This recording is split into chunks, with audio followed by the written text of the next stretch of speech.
Before we start, allow me to read a passage which can be found at Matthew 14, verse 25 and 33. And it says here, "Now in the fourth watch of the night, Jesus went to them, walking on the sea.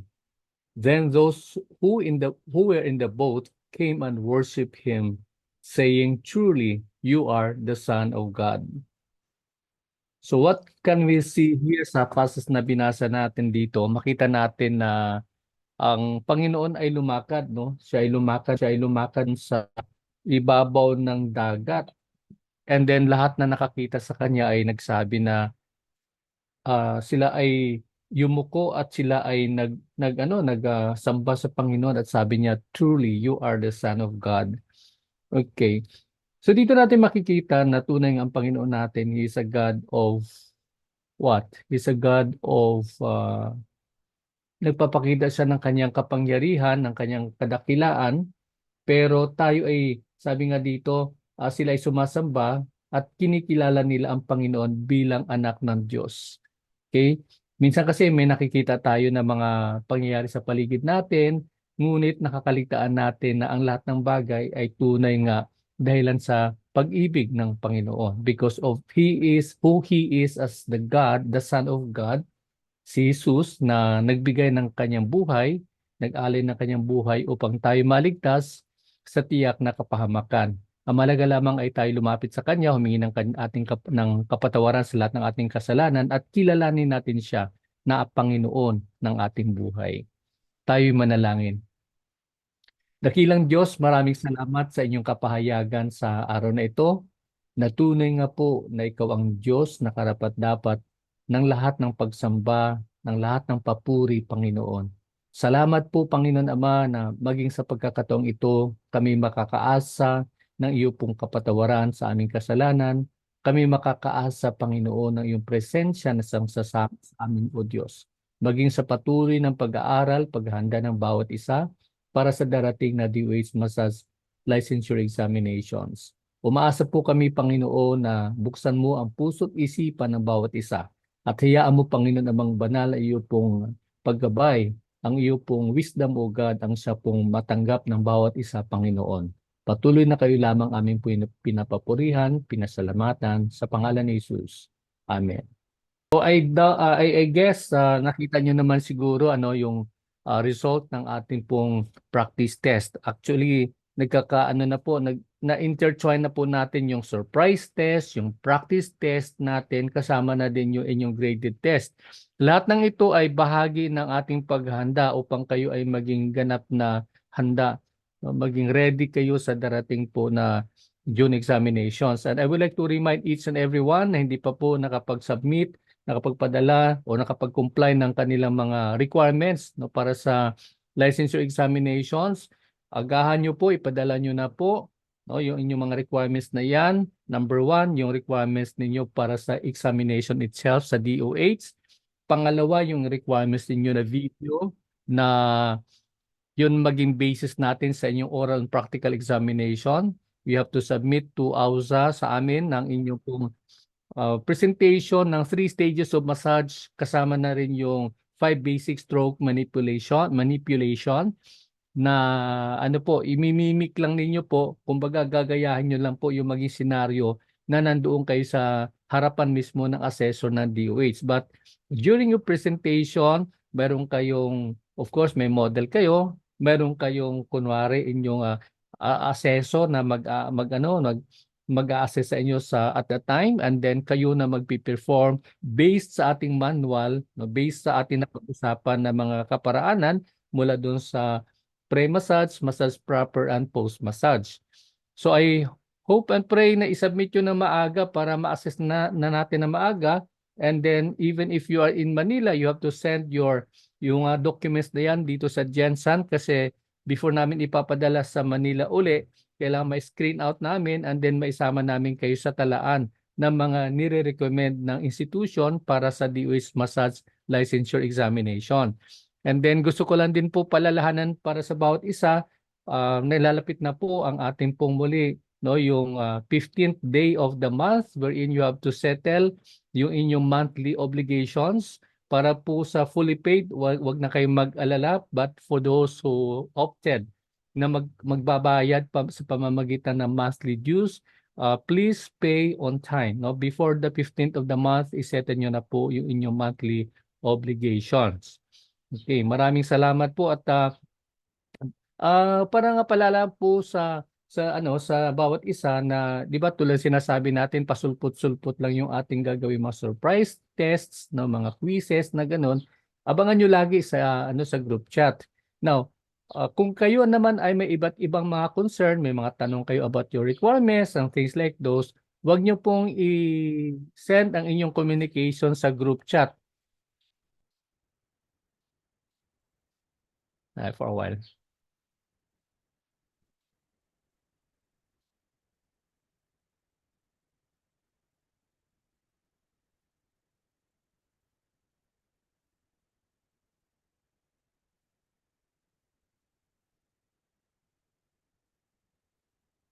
Ulitin ko po, katulad nung nabanggit ko kanina, kung kayo ay may mga individual concerns, huwag niyo pong ipasa sa group chat kasi there are times na sa dami ng mga messages ay hindi ko agad-agad na nababasa. No? Mahirap kasing basahin lahat. No? Magbabackread ako sa lahat ng mga communication. So, ang gawin niyo po, i-PM niyo po ako directly.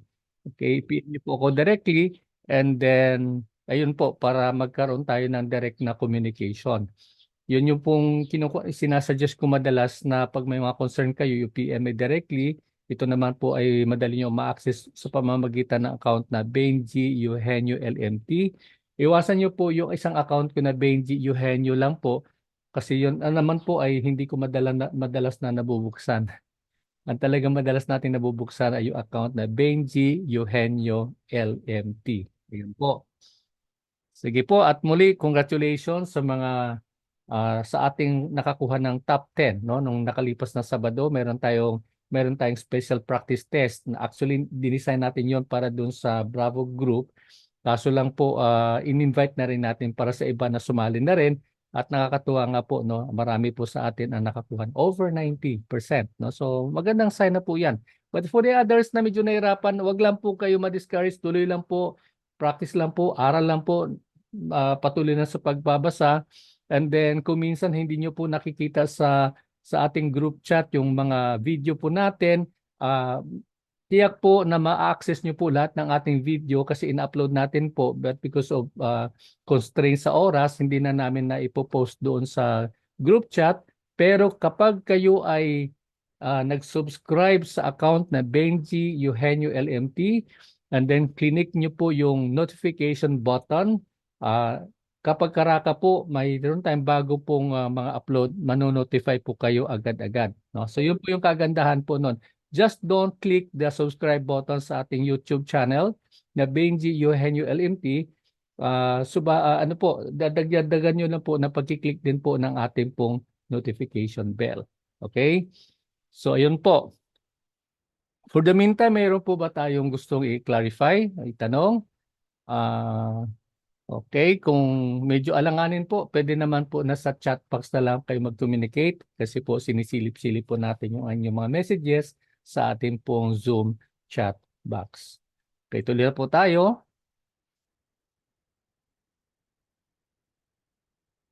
Sa nakalipas, ang ating napag-usapan ay patungkol sa skeletal system. Di po ba na kung inyo malaala, nabanggit po natin na sa skeletal system, there are 206 na bones, no? Na bahagi po ng skeletal system. At yung nga po, napag-usapan na po natin kamakailan kung ano-ano yung mga groupings na yon na napakahalaga na inyo pong pakatandaan upang sa gayon ay kapag mayroong mga tanong regarding kung saan located yung mga buto, madali natin ma-identify, madali natin masagot kung ano mang katanungan ng DOH, lalo na sa inyong theoretical examination. Ngayon, sa araw na ito, sa ating pagpapatuloy, ang susunod naman na pag-usapan natin ay ang muscular system, no? Ito yung sistema ng kalamnan o sistema ng muscles. Okay? So, ano ang makikita natin? The organ system, na muscular system ay binubuo po ito na skeletal, smooth and cardiac muscles. And by the way, ang ating pong muscular system, ito po katulad nung nabanggit na natin kamakailan, ang muscular system ay siya pong nagbibigay ng movement, no, ng pagkilos, no, ng locomotion, ika nga, sa ating katawan. Kung ang ating skeletal system ay nagbibigay ng framework, no, upang sa gayon ay ang ating katawan ay makatayo, no, tayo ay makatayo, at nagbibigay din ng proteksyon sa mga vital internal organs. Ang ating muscular system, primarily ang kanyang gawain ay para magbibigay ng movement, no, ng pagkilos. Okay? Kaya tulad ng nabanggit natin kanina, ang organ system na ito ay binubuo ng skeletal, smooth, and cardiac muscles. Now, it permits or help permit movement of the body. Yon, tulad na banggit natin kanina, maintains posture, circulates blood throughout the body. Kapag ang circulation, of course, sa pamamagitan ng muscle, nagkakaroon ng circulation, hindi lamang po dugo ang kanyang sinicirculate, no, sapagkat sinicirculate. Kasama na po doon sa pag-circulate ng ating dugo. Of course, naroon na po yung mga nutrients na kailangan natin, no? Naroon na po yung oxygen na kailangan nating katawan. At kasama din po doon sa circulation na yan, of course, yung pag-expel, no? Pag-alis, no? Pagtanggal ng mga carbon dioxide, ng mga lason, no, na hindi na natin kinakailangan sa ating katawan. Okay? So malaking bagay po ang ginagawa po ng ating muscular system. The muscular system in the vertebrates are controlled through the nervous system.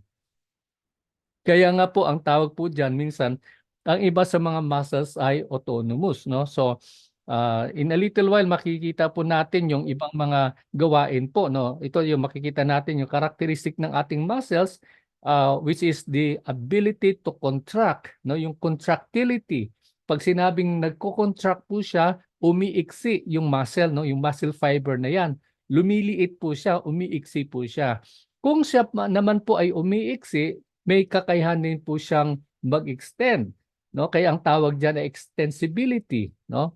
Ability to stretch, no? Liliit siya, pwede siya mag-stretch.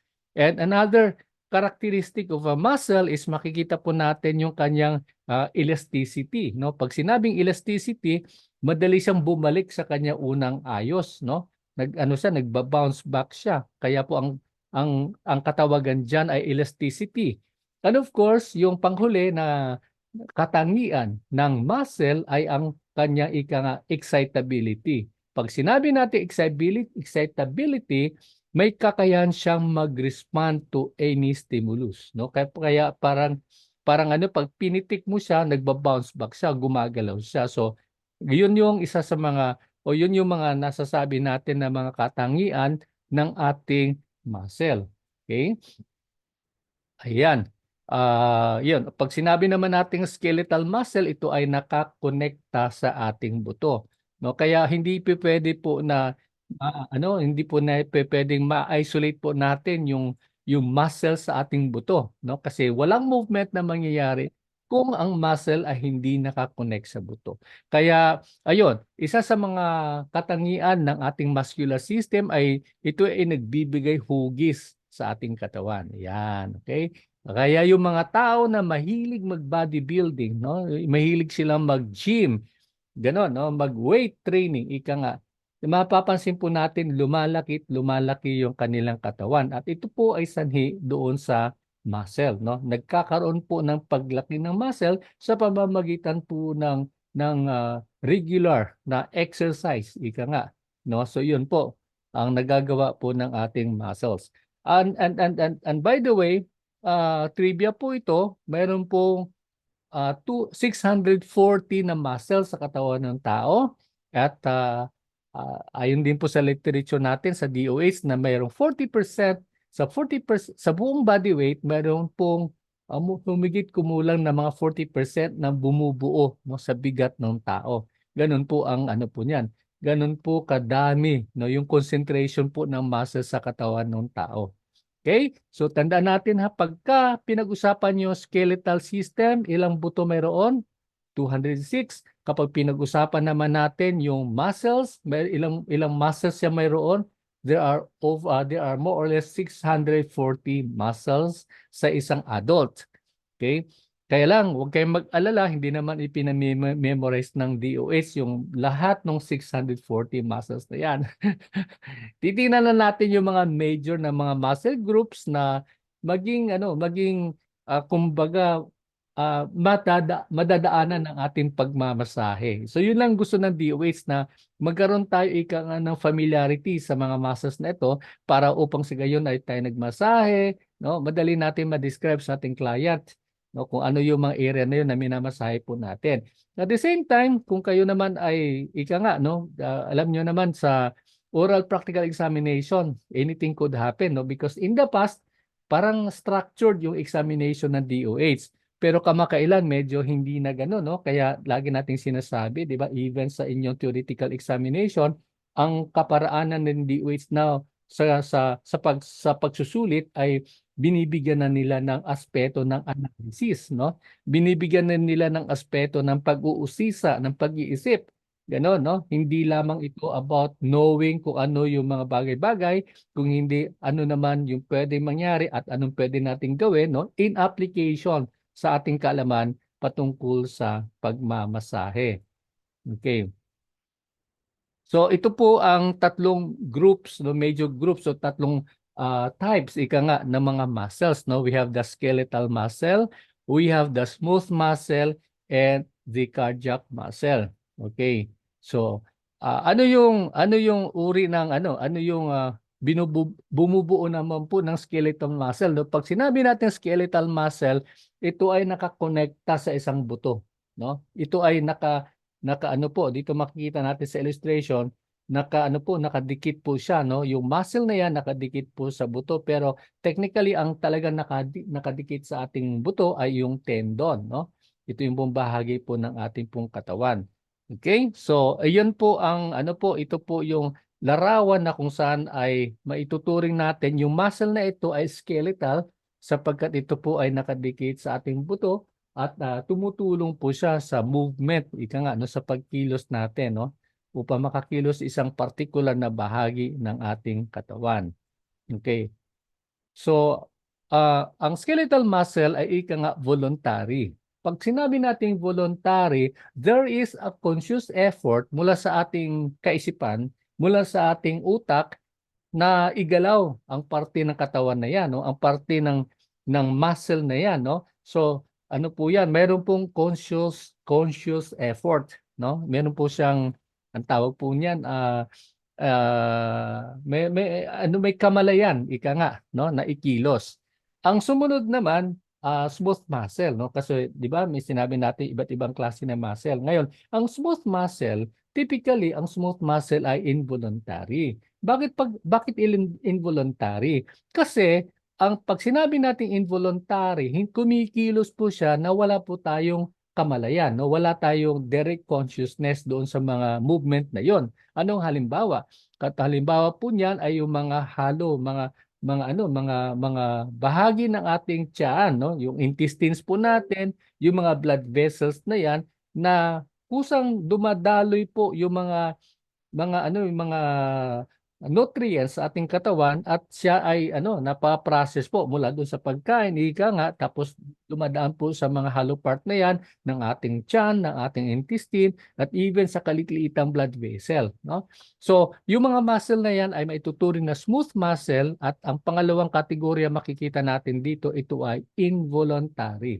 Wala tayong kamalayan, wala tayong conscious effort, hindi natin pinipilit, kusa na lang siyang gumagalaw. Okay. Ang sumunod at panghuli na uri ng muscle ay maituturing nating cardiac muscle. Again, the cardiac muscles are involuntary, no? Katulad siya ng smooth muscle.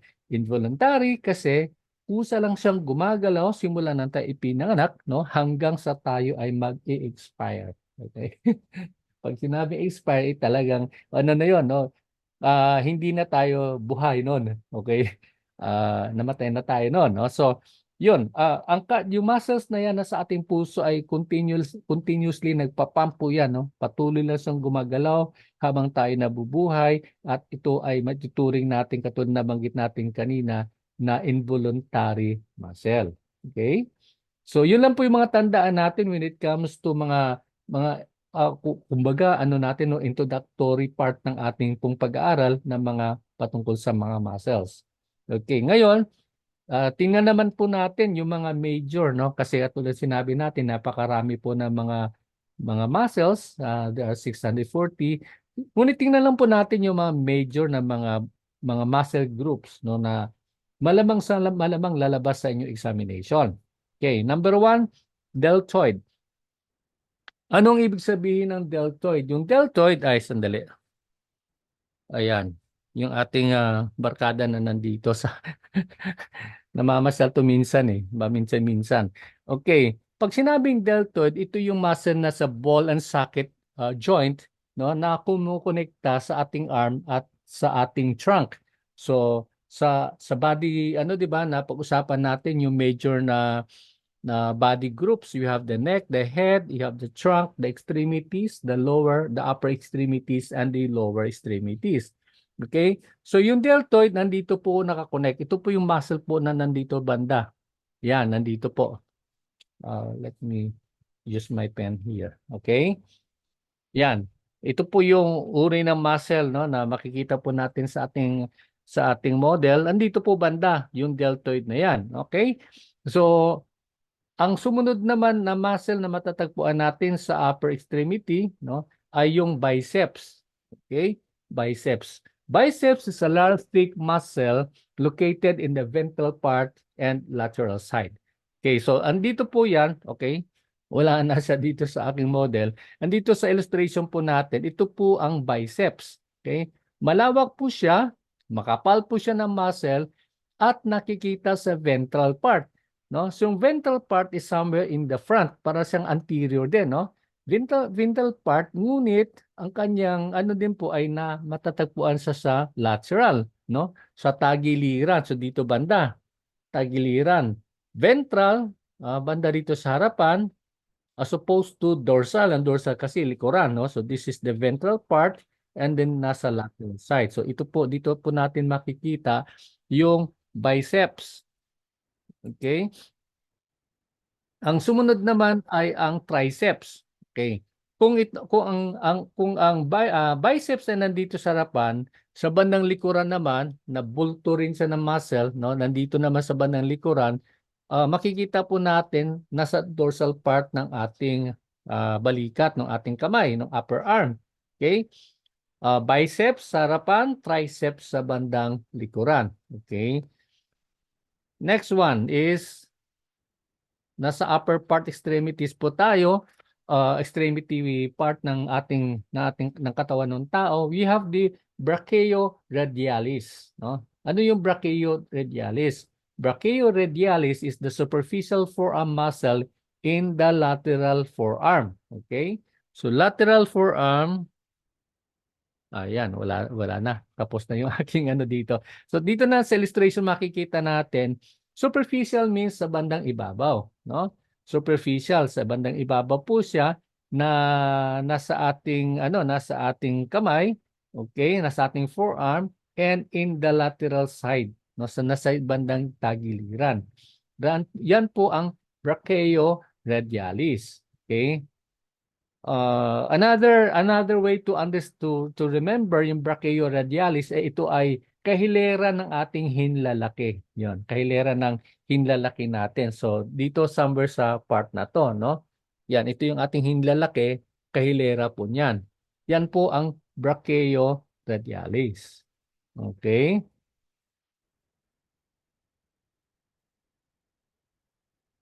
Ayan. Nasa ano pa rin tayo, nasa upper extremity pa rin tayo, no, sa forearm. Ano naman yung pronator? Pronator or pronator teres, ito yung superficial, again, nasa bandang ibabaw na rin po siya ng ating pong katawan, ng ating kamay, layer of the anterior compartment of the forearm.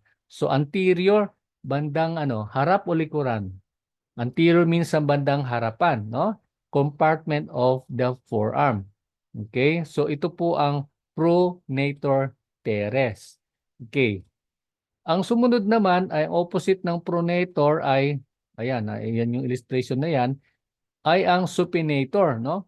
pronator nag-mix yung isang gawain po niyan ay naipopron na idadapa po natin no face down ng ating kamay no. Pero ang kabaliktaran po ng pronator na yan ay supinator no, supinator. Supinator muscle is a broadly shaped muscle in the superior and posterior compartment of the forearm. Okay? So, ayan, ito yung supinator. Kanina, ito po yung pronator at yun yung nagagawa po niya, no, naidadapa niya po, no, face down yung ating kamay, pero ito naman po naititihaya, no, naisusupine. So, this is that muscle that makes it happen, no? Ito po yung ano po niyan. Siya po ang ano po, siya po yung nagpapakilos ng ating kamay upang ito ay ating matihaya from nakadapa, nakaganon, na ititihaya. Okay? So, yun po ang supinator. Ayan. The next one is the thenar muscles. At lagi nating tandaan ha, yung ating pong discussion po rito ay napaka-basic po at hindi po natin hinihimay-himay yung iba pang mga parte po ng muscle. Kasi kung titingnan po natin, yung isang parte ng katawan, ng isang muscle, I should say, ay ang dami-dami pa po yung mga underlying mga ano po, no, mga classification saka identification ng mga muscles. But for the purposes of the DOS Massage Licensure Examination, ay dinadaanan lang po natin, na pinapasadaan lang po natin yung mga maaari natin ma-encounter sa ating pagmamasahe. Okay.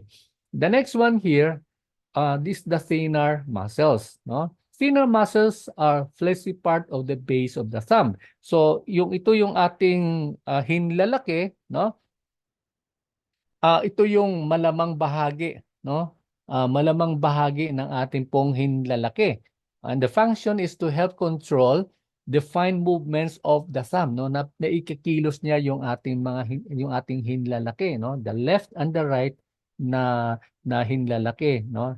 Okay, no, or the thumb.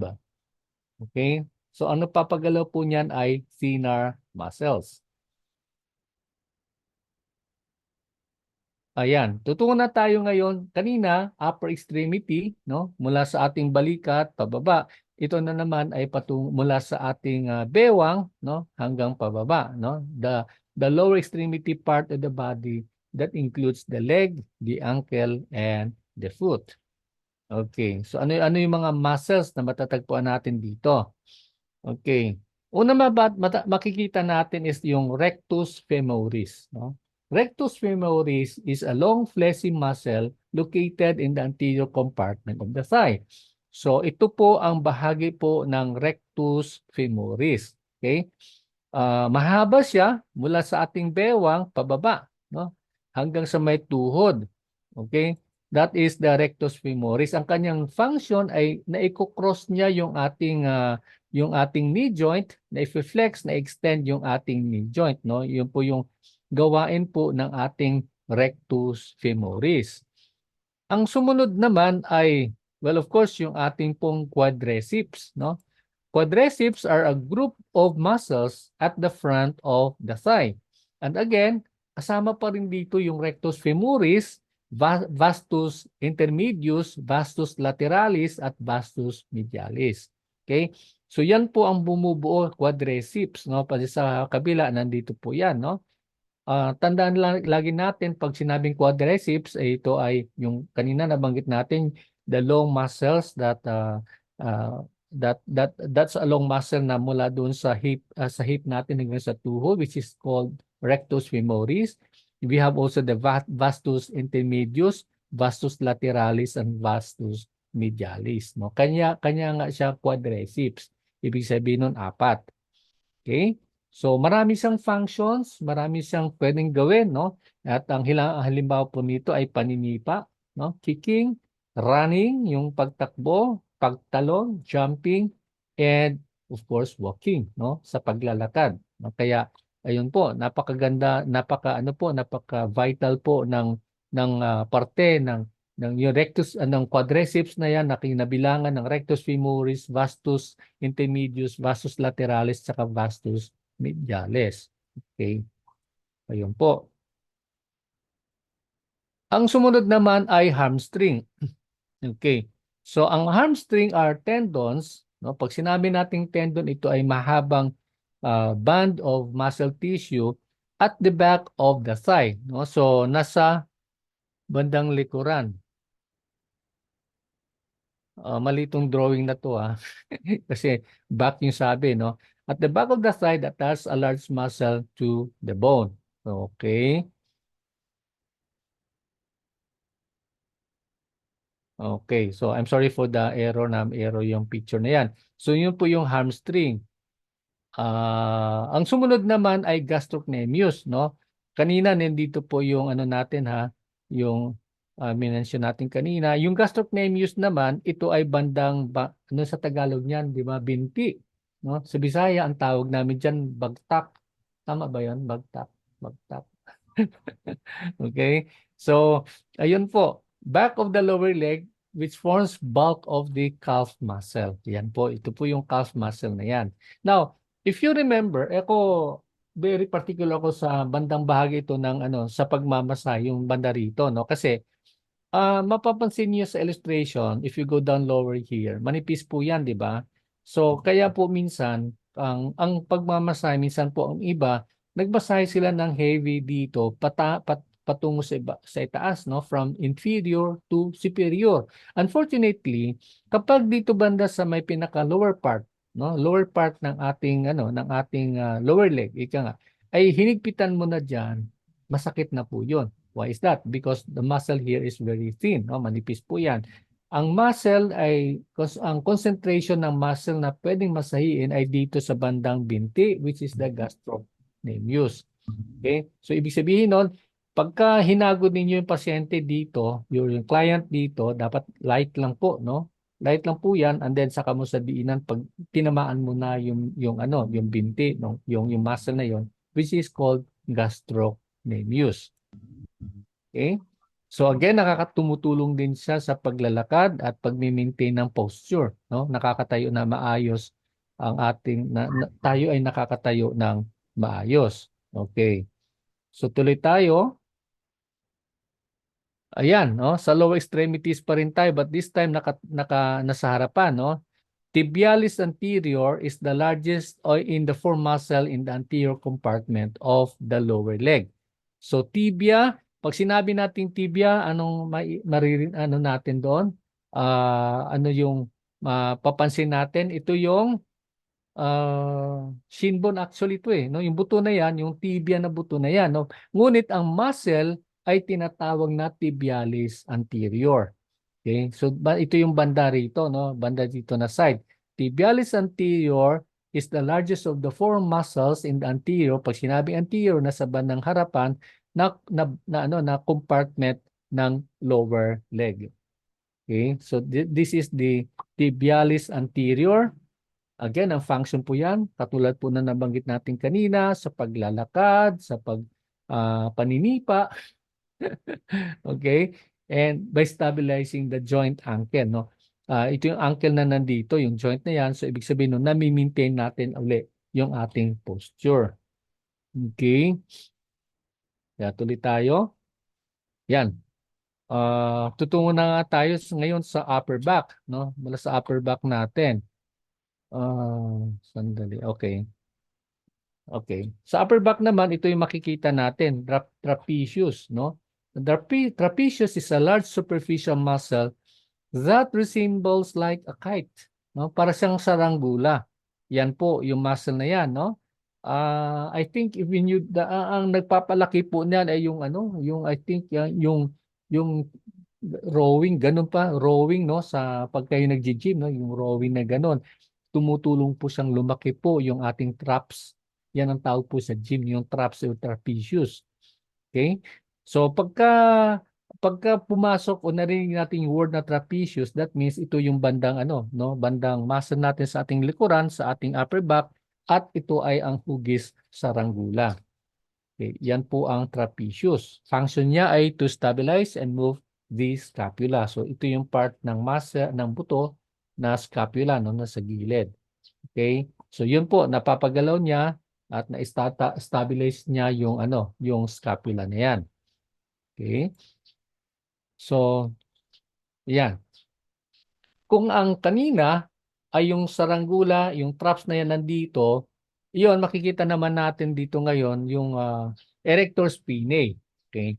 Erector spinae are group of muscles that originates near the sacrum and extend vertically up to the length of the back, no? So ito yung dito banda yung yung ating pong sacrum, okay?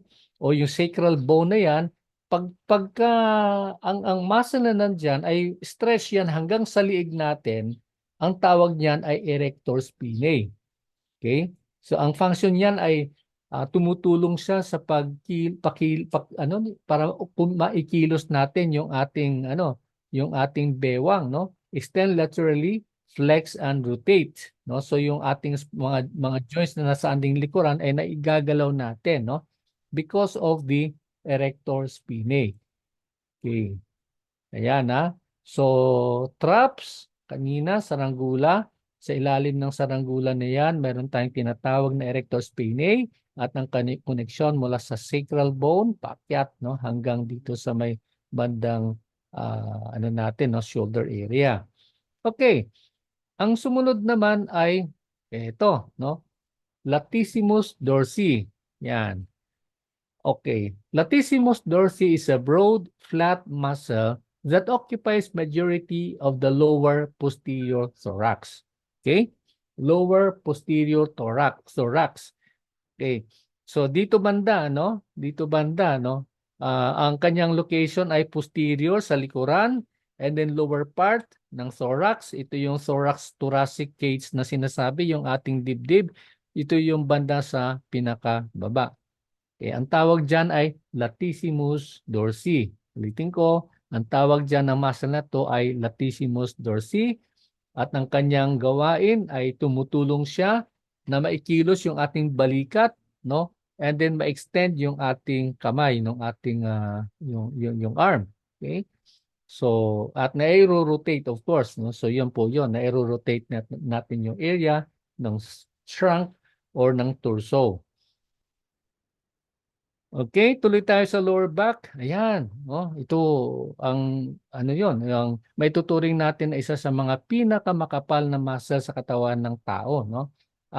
The lower part is the gluteals. Gluteals, I'm sorry.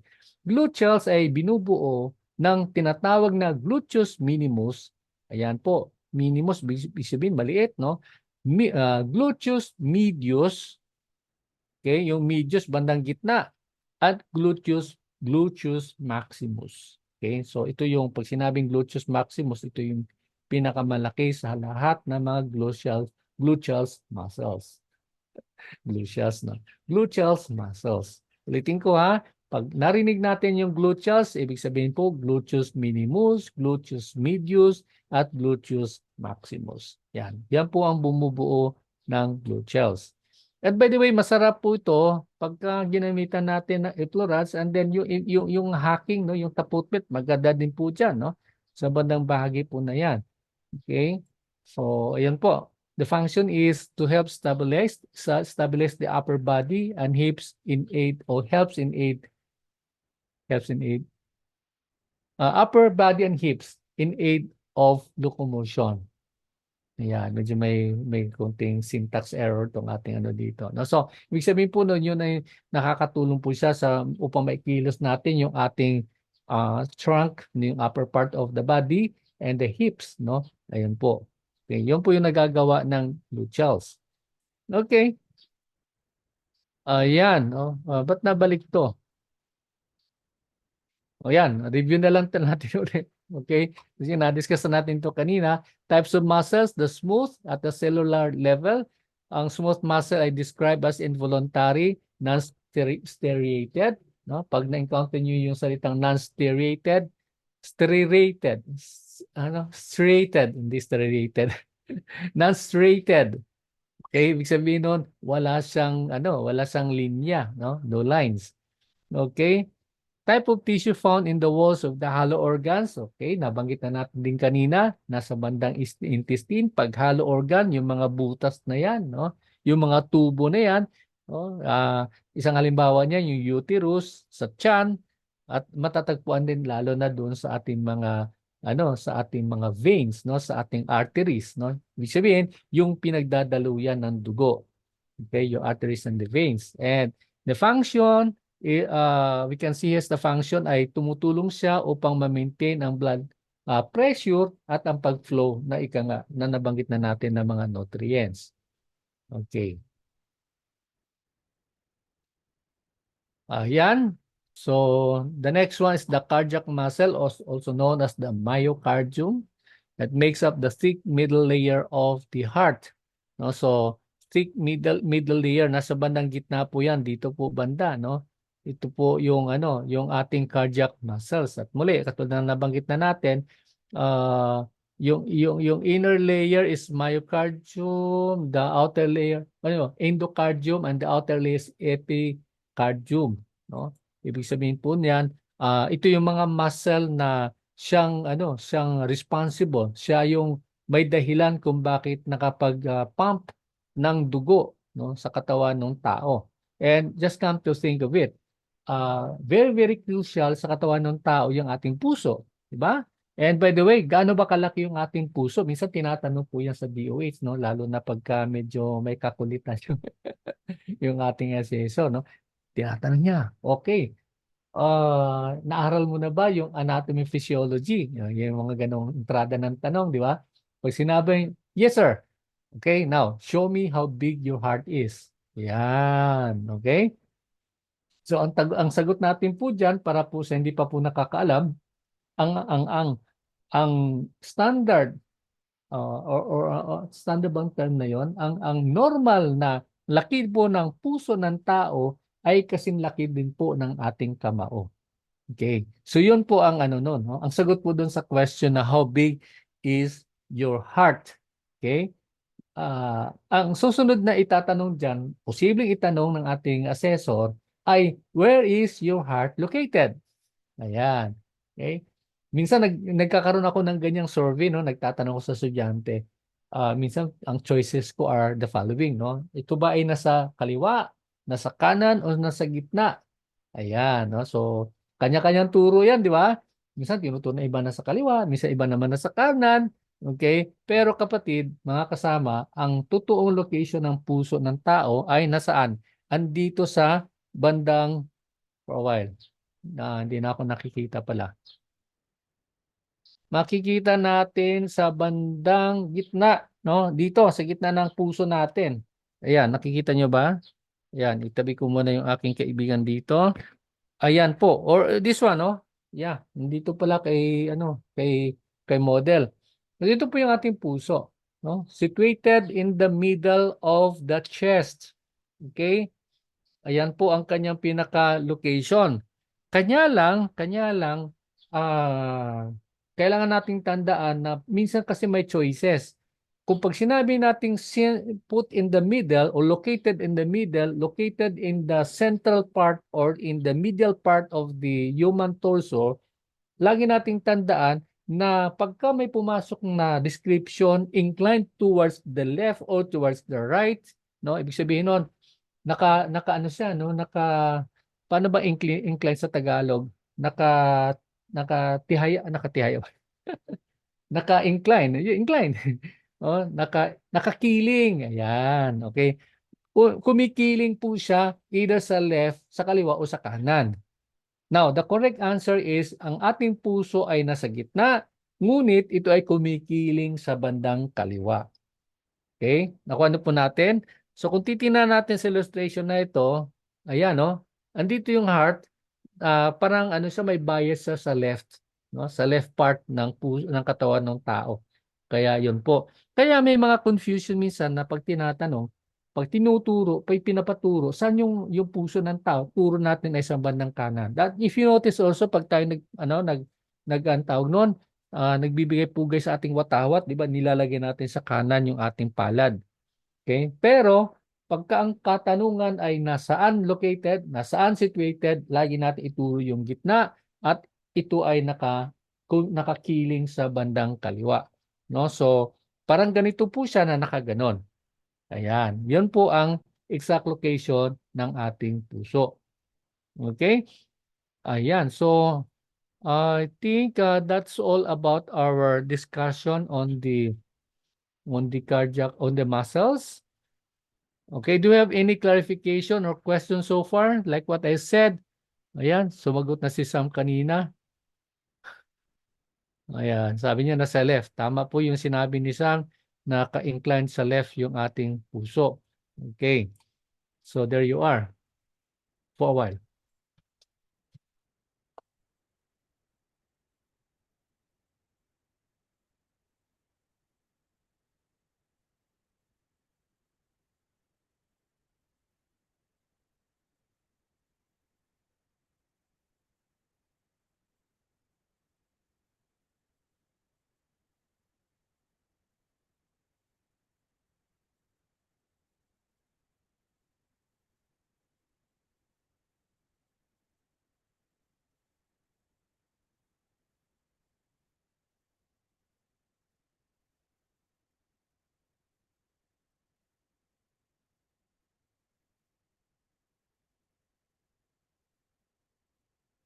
Okay, so pasadahan na lang natin muli yung ating pong discussion because it seems medyo may kulang doon sa ating slide. Ano po? Okay. Sa body region, ulitin natin, upper extremities, ito ay kinabilangan ng ating arm. Sa arm natin, sa braso, nandoon yung deltoid, biceps, and triceps. Okay, yun po yung mga pointers na dapat nating tandaan. Pag forearm naman, sa ating basic, yun, nabanggit natin yung brachioradialis at saka yung pronator at supinator, no? Yung nagpapadapa ng ating kamay at nagpapatihaya. Okay. Yung sa daliri naman, we have the thenar and the hypothenar, no? Yung sa ating palad, yung pinakababa ng ating palad ay yung ika nga yung hypothenar. Okay. So yun po yung tandaan po natin po doon. Balikan natin yung sa lower extremities, which is yung sa leg part, no, ng ating katawan. You have the upper leg at nandito matatagpuan natin. And by the way, I'm looking at page 32 sa inyong manual, no? Makikita natin rectus femoris, ito yung kalamnan sa harapan ng hita, kabahagi siya ng quadriceps, and then yung quadriceps, no, na describe na natin kanina, and then sa bandang likuran yung trapezius, no, yung barang sa likuran ng katawan ng tao, yeah, yung trapezius na nandito sa bandang likuran na para siyang hugis saranggola. And then you have the erector spinae. Ayan, okay? At sa baba naman po niyan ay yung sa ating lower back ay yung kuwitan. Okay. Ba't nga ba naisama yung sa lower extremities yung trapezius? Medyo may problema yung illustration na to. Okay. Kasi back na po siya, hindi po siya part ng lower extremities. Ayan po. Ayan, tulad na banggit natin kanina, ayan, review na lang po natin, yung type of muscles, ito lang yung madalas lumalabas sa exam ng DOH, no? Yung type of muscles na yan, we have the skeletal muscle, the smooth muscle, and the cardiac muscle. And then kung titingnan natin yung kanyang description, skeletal muscle is always voluntary. Pag sinabing voluntary, may conscious effort na hindi siya kusang gumagalaw without what's this? The control of the brain or the mind. Okay? And then pag smooth muscle naman, involuntary, means to say, kusa siyang gumagalaw without even our knowing it, no, hindi natin alam, hindi natin namamalayan. And we have also the cardiac muscle, ang kalamnan ng puso, which is also involuntary at matatagpuan ito sa puso ng tao. Okay. So, iyon lamang po ang ano po nandito sa cardiac muscle. Yeah, the cardiac muscle is found solely in the wall of the heart. So pagka tinanong po kayo, can you find the cardiac muscle in the brain? Yung gano'n, no? Or basta gano'n lang po niya, no? Lagi nating pakatandaan na kapag pinag-usapan yung cardiac muscle, cardiac means heart, no? Puso. Yan po, hindi po siya pwedeng malocate po sa thenar o sa gluteus, yung gano'n, o lalo na sa talampakan, no? Wala po diyan, no? Kasi ang kanyang pinaka-location ay matatagpuan natin sa puso. Okay, that's the main and the only location ng cardiac muscle. Okay. So do we have any clarification? The next topic that we are going to discuss is the integumentary system. Medyo mahaba-haba po ang ating discussion integumentary system. That's why we will not be tackling that for today. So, ayun lang. I would like all to open this floor for any clarification or even if you have other questions related sa ating sa ating training, baka pwede nyo na itanong kasi we still have how many? Mga 7 minutes po na natitira. Okay? So, anyone who would like to raise anything, kung mayroon kayong clarification, aside from the topic today, okay na po tayo. Cherry Ann, are you okay? Yes, Rosemary. Yes, Rosemary, go ahead. Nandali i-unmute kita.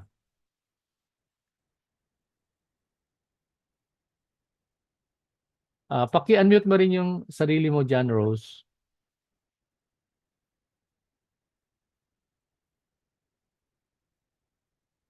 Rose, paki-unmute mo.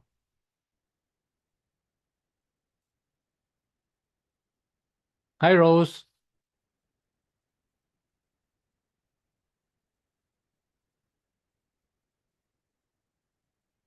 Ayan, medyo nawala ka, Rose. Hindi ka namin nakikita at saka hindi ka namin naririnig, Rose.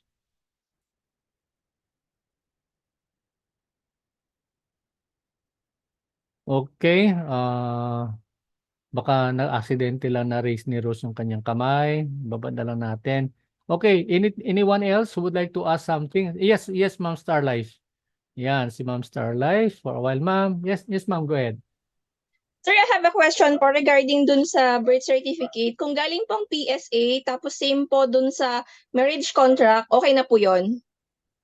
I'm sorry. Ang tanong mo, ang birth certificate galing sa ano? Sa PSA po.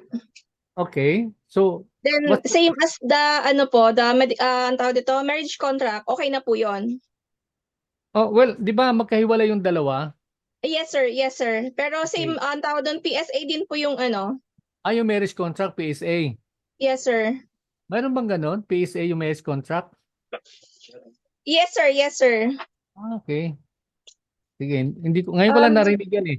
Kasi 'di ba marriage contract hiwalay yan sa PSA. So meron na pala 'yon sa PSA. Yes, sir. Meron po ako. Okay. Sige po, kung basta for as long as naka-indicate, sorry mga bagay na hindi ko alam. Kung naka-indicate naman marriage contract and then galing sa PSA, then no problem with that, no? Basta yun lang po, importante lang mayroon naka-indicate na marriage contract. Kasi Okay. ang purpose po niyan is para kung ang inyong, 'di ba, normally pag single, iba yung pangalan doon sa ating birth Yes. certificate. Yes, sir. Yes. Sinasabi ng DOH, sandali, ano bang gusto mong gamitin? Gusto mong gamitin yung married name mo? O pag gusto mong gamitin, i-attach mo yung marriage contract para mayroon kang proof na may karapatan kang gamitin yung apelyido na yan. O Yeah. gano'n. Yes, Sige. sir. Pwede po, no? Tsaka yung ano naman nandoon naman yung sa application, sa application form pa lang, gamitin mo na yung married name. Okay? Yes, sir. Yes po. Yes po. Document na lang yang marriage contract to validate na magkaiba yung inyong pangalan doon Yes, sa birth sir. certificate and then you are changing into another name provided na nandyan yung backup support natin, no? Yung marriage contract Yes, na yan. sir. Ayan. Okay. Okay? Thank you, Yeah. sir. Okay, no problem. Basta ang importante lang ano nyo na, aga-agahan nyo na ng pagpapadala ng inyong mga Yes, documents, sir. ha? Okay na po. Oh, Sisend ko na, sir. wag nyo ipadala ng alanganin kasi alam nyo naman, baka may problema, hindi na natin maihabol yan sa DOH. Okay, sige Star Life, thank you so Thank you, much, sir. no? Thank And you. congratulations para Star Life, no? Kasi ikaw Oh, humabol ka lang pero your academic performance very good, thank no? you, sir. Katulad ng iba dyan na humahabol, ang gagaling, no? Ang gagaling ninyo. Pero yung mga datihan bang tawag doon? Alam ko naman na nag-e-effort pa rin kayo. So, yun. Okay lang, no? Pasalamatan lang natin yung mga katulad nila Star Life na talagang ang bilis makapick up. Okay, so do we still have any clarification?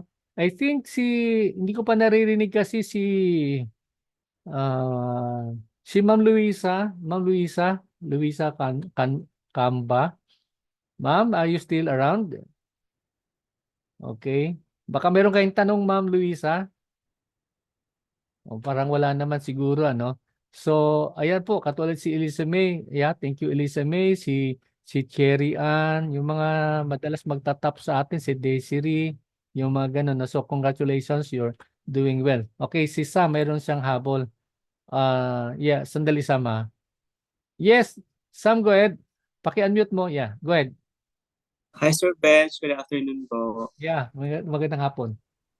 Sir Bench, paano po yung sa diploma? Pwede po ba yung, ah, tag dito, yung ginamit ko pag board exam?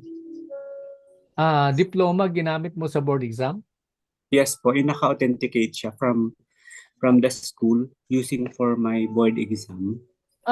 Walang po, well, 'di ba, minimum naman natin is high school diploma. So, all the more pwede yung mga ganon. Basta importante lang is yung isasubmit mo na na document is hindi po siya ano ha, isipin na natin na hindi na ibabalik ng DOH. So, kung kaya mo magpadala ng CTC, naka-CTC na document na inyong academic requirement, mas maganda 'yon, no? Kasi kahit na hindi na babalik, naka-certified true copy naman siya. Wag lang kayong i-avoid nyo lang mag-submit ng original na as original. Yung Kasi naka-authenticate doon, Sir Bench, used for board exam purposes. Okay lang yun. nakalagay for board exam purposes. Hala, paano ba 'yon? Hindi pa pwedeng transcript na lang? Pwede din naman. Oo, transcript 'di ba madaling kumuha ng CTC noon? Kasi Ah, ang transcript, normally ang transcript, hindi mo na rin pwedeng i-dictate doon na massage licensure exam no? pero original po. Hindi. CTC nga din. Sa school, pwede Ah, naman CTC Sabihin mo lang, kailangan ko ng CTC copy. okay po.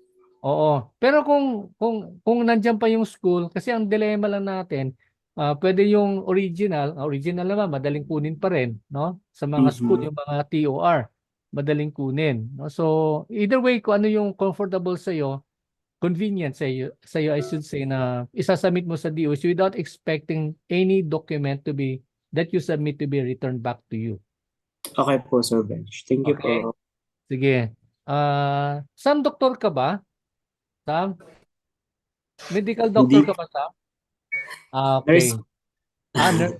Okay. Sige po. Opo. Yung mga nurse na yan, yung madalas mag-top sa exam.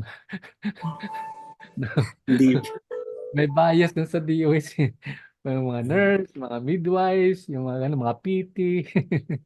Okay. Sige po. Pero yung iba, meron akong na-encounter, high school graduate, bulag pa, nagtatap sa exam, no? Uh, Actually, wala din na sa profession yan, nasa pagtsatsaga ng pag-aaral, pagbabasa. Okay? Cherian, we have anything to ask before we go? Ma'am Cherry? Okay na si Angeline?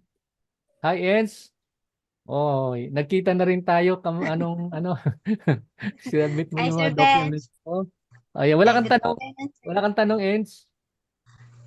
Sa Sir Bench ba, sa results sa every exam, di ako makareceive sa email, sa Gmail, di ako makareceive para doon ko sana Ay, mag-study yung sa mga mali, Ens. di ako Oh, makareceive, Sir Bench. okay. Alam nyo isang reason kasi baka nandoon bumabagsak sa sorry may maingay. Baka doon bumabagsak sa inyong sa spam folder or sa may mga ganun, di ba? Hindi mo ma-receive doon sa normal na page ng iyong email, pero nandoon pala sa spam.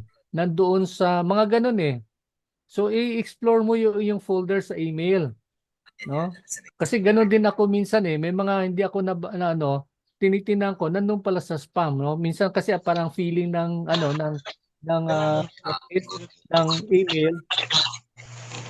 Mali tayo, no, yung mga boot mails, mga ganun, no. So hanapin niyo po doon sa spam. I think baka nandoon sa spam or archives yung mga ganun.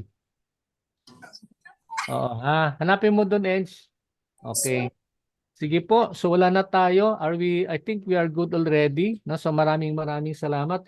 Muli, patuloy lang kayong mag-aaral. By tomorrow is Tuesday. Ang ating topic is integumentary system. Medyo mahaba-haba po to. pero interesting topic po to, no? Kasi ito yung talagang tinatamaan ng ating masahe. Kanina, yung muscles, of course, yun yung dinadaanan ng ating muscles. And then, of course, yung the largest organ in the human anatomy or human organism, which is the integumentary system, will be our topic by tomorrow. Okay, so that will be all for today. Maraming salamat. Arigato. God bless. And don't forget to submit your requirements. And paalaala din po sa mga nagma-monthly payment ng kanilang tuition. Malapit-lapit na po ang due hanggat maaga. Pakisettle nyo na po. Okay, God bless. See you tomorrow. Bye.